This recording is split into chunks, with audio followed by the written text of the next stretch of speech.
Hola, los métodos para la investigación teórica son aquellos que permiten trabajar a nivel de un pensamiento abstracto con objetos teóricos, precisamente, ¿no? Con objetos que sintetizan una cantidad de información, una cantidad de conocimiento y que se expresan en constructos de diferentes magnitudes. Un teorema, concepto, la teoría, una teoría determinada, leyes, principios, paradigmas, etcétera. O sea, son objetos teóricos que condensan información, que transmiten conocimiento. O sea, los métodos teóricos posibilitan trabajar con estos objetos. Se presentan generalmente los métodos teóricos a partir de la combinación de dos palabras contrarias y que precisamente en su interrelación expresan la dinámica del método. No es posible por la extensión de esta charla tratar a profundidad cada uno de estos métodos. Yo voy a mencionarlos y voy a comentar brevemente, digamos, el objeto del método. Recomiendo consultar nuestro texto, que ahí están descritos y están comentados los métodos con detalle. Bueno, el primero es el método histórico-lógico.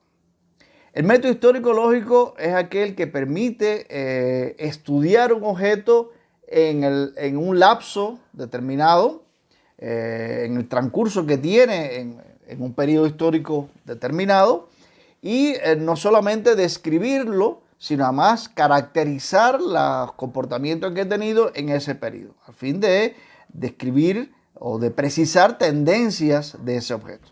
O sea, no es, aclaro, la simple enumeración de fecha o una cronología que se establezca. El método histórico-lógico persigue el objeto de ir más allá, en el sentido que le he estado diciendo.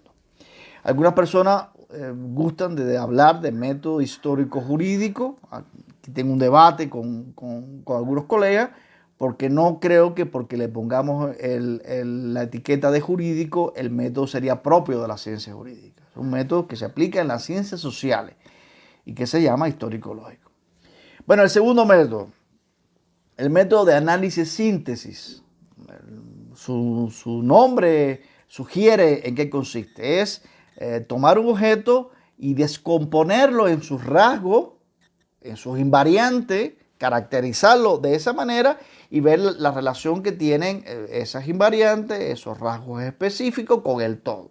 O sea, es un método, creo que de prácticamente empleo en todas las investigaciones teóricas que trabajen con determinados objetos, determinados objetos teóricos, conceptos, teorías, las instituciones del derecho, etc. Bueno, el método abstracción-concreción es el método que posibilita alejar o aislar un objeto de una dinámica de varios más para estudiarlo en lo particular.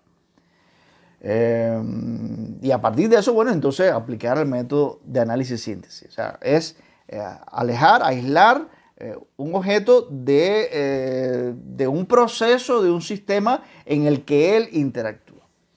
El método deductivo-inductivo en realidad se menciona de esa manera, pero allí hay dos métodos, allí hay dos procedimientos totalmente distintos. Uno, el que va de lo general a lo particular, que a partir de hipótesis permite llegar a conocimientos particulares, y el otro que por el contrario va de casos, del estudio de casos o de determinados comportamientos a generalizar y hacer conclusiones generales. O sea, inductivo y deductivo.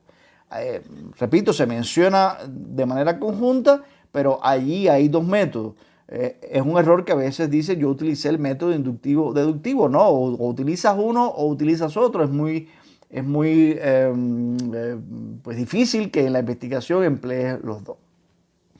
El método sistémico estructural funcional o método sistémico de manera más abreviada es aquel que, por el contrario del método de abstracción-concreción, estudia el objeto en su comportamiento dinámico, en su interrelación con otros subsistemas. Por tanto, mira el objeto desde una perspectiva, digamos que holística, y no lo aísla, no lo aleja de su contexto.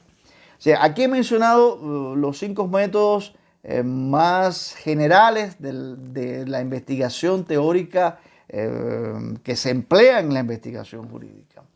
Cuando en el diseño de investigación se hace mención a los métodos, es necesario no solamente pues mencionarlo, sino que es preciso decir cómo lo vas a utilizar, o sea, para qué lo vas a utilizar, en qué capítulo lo vas a utilizar y qué persigues con el uso del método.